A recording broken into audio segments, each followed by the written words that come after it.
今日紐約市出現一股寒流，面臨強風襲擊。國家氣象局已發佈風力預警，從早晨6點一直持續到晚上10點。根據預報，風速喺每小時20至25英里之間，陣風時速高達50英里。強風可能會導致樹枝斷裂，居民喺出邊行走、踩車或開車時需要特別小心。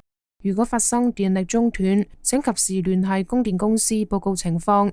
此外，長島灣同Jefferson港附近地區發佈咗大風警告，從星期三下晝6點開始，一直持續到星期五凌晨1點。預計西南風時速喺23至34.5英里之間，陣風時速可能接近52英里。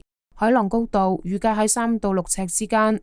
由於強風同危險嘅水域條件，建議船隻停靠喺碼頭並尋找安全嘅避風港，避免翻船或損壞船隻。